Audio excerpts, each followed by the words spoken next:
Children, today we are going to read The Sounds of Soda from Thomas and Friends collection of books. We have got loads and loads of Thomas and Friends books, Peppa Pig books, Bluey books, Hey There Big books, and lots of nursery rhymes from Cocomelon. Please subscribe to our channel, watch more and more videos from her lovely collection of books. Shall we read the Soda book now? Yeah?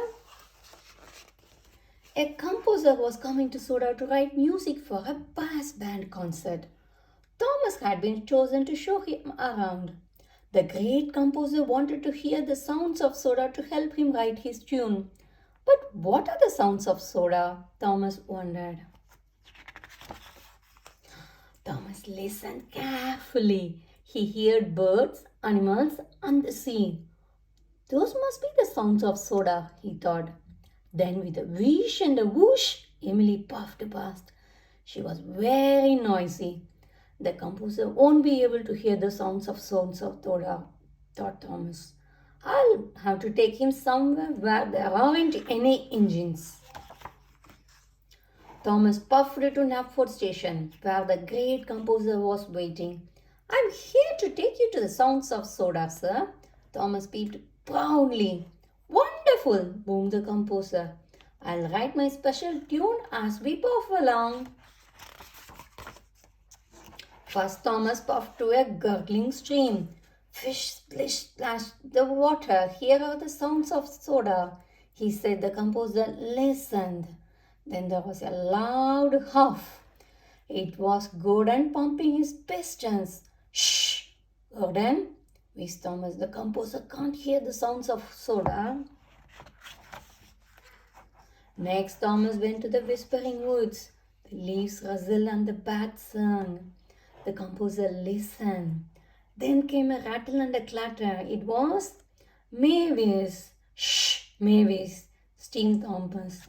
The composer can't hear the sounds of Soda. As Thomas whooshed away, he wished all his friends weren't so loud. The composer would never be able to write his tune. Suddenly, an idea flew into Thomas' funnel. The quarry is closed today, so none of my best friends will be there.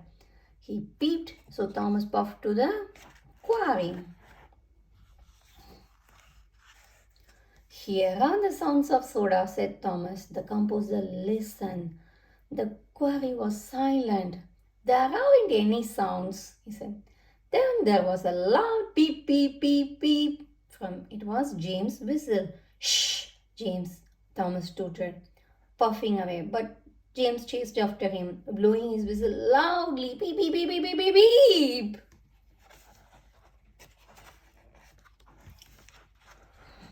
Then there was trouble. Thomas was chuffing towards a pile of fallen stones.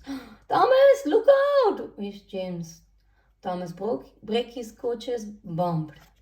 The composer's sheets of music flew out of the window and blew away. My special tune, he cried. Thomas felt terrible.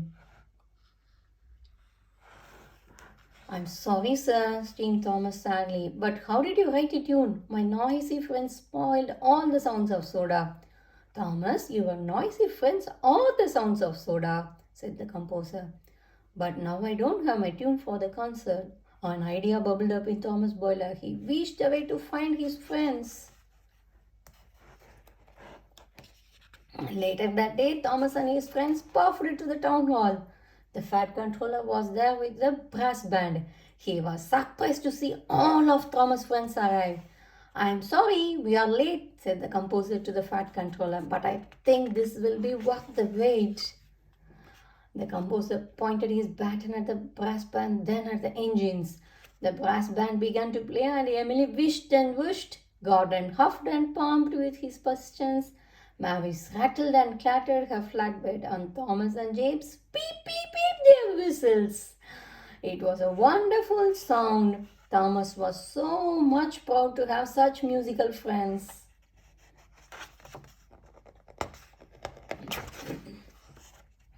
The end. That was really interesting.